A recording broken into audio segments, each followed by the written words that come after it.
«100 anni Grand Hotel Venezia». Dopo la mostra celebrativa dei 50 anni della storia della regione, era giusto che si ricordasse questo palazzo. Venire a visitare questa mostra dedicata al Grand Hotel dà due opportunità. Quella di visitare un palazzo poco conosciuto, è il Palazzo del Consiglio regionale, il Palazzo Ferrofini, che è conservato in maniera veramente straordinaria, e dentro questa volta anche un percorso tematico che va a ripercorrere 100 anni di storia di questo palazzo. In pochi sapevano che questo palazzo un tempo era il Grand Hotel. Uno degli hotel di lusso e più importanti sul Canal Grande, grazie anche a questo affaccio, a queste camere con vista che danno proprio sulla Salute, sulla chiesa di Santa Maria della Salute.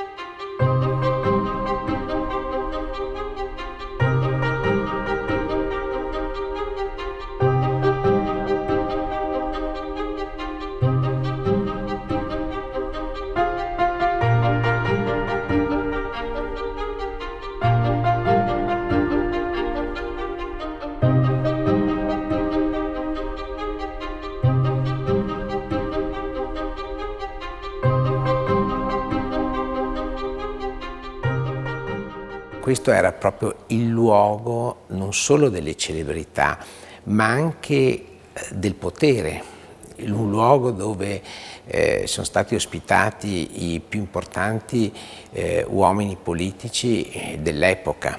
La costola di questa mostra sono le immagini storiche che provengono dagli archivi storici più importanti e molti anche documenti di filmati storici dall'Istituto Luce al British Pathé che sono stati veramente importantissimi per costruire la narrazione. E alcuni oggetti che voi vedete qui sono oggetti d'epoca, in particolare della gestione CIGA, che è stata la gestione centrale dell'albergo.